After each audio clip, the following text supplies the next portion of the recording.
doing nothing was happening. I saw Prince Harry on 60 Minutes. It was a very detailed interview.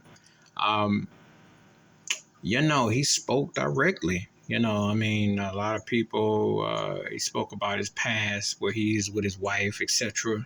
He talked about Britain. He talked about why he doesn't want to go back to that monarchy.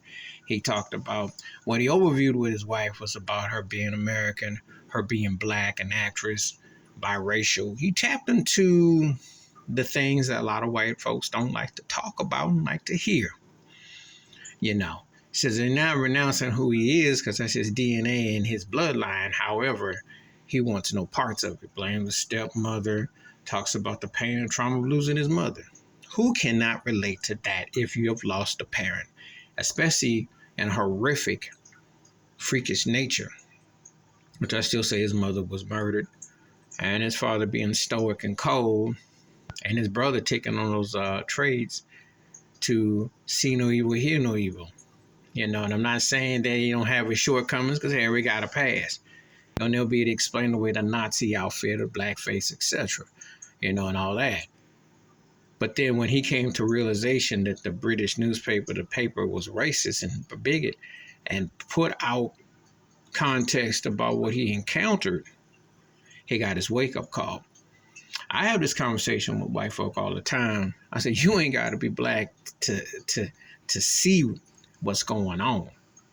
You got to be black to understand the experience, but you ain't got to be black to see. You choose white privilege. You choose to ignore. Felt like you've been given that right. And when it hits you, you're never seeing the world again.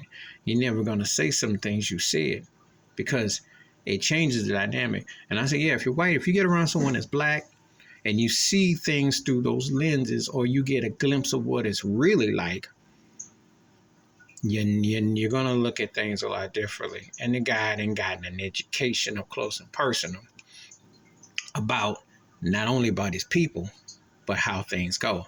And it's not like you come to America with rose-colored glasses and thinking that, hey, they're going to suddenly embrace and all that. However, their getaway and escape is real. And it was a very detailed interview. He very honest, and he told Anderson Cooper what was on his mind, and Meghan wasn't around.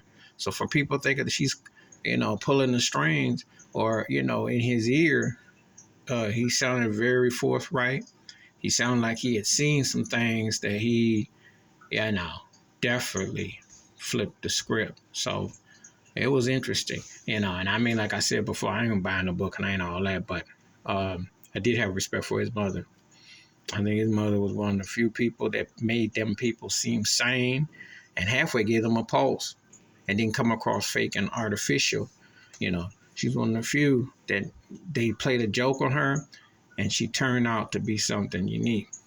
And he is speaking from his mother. You could tell that he is reflected by what he went through. So, and depression and et cetera, which all should be taken into account. Because I don't care who you is, who you are.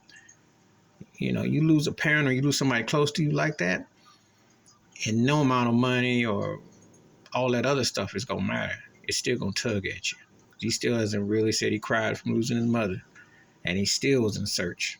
So that speaks volume. Please hit like, subscribe, welcome thoughts and comments, and I do respond. Thank you. Wash your hands. Keep your mind clear. Watch out for another share the video if you want to. And that was a decent interview.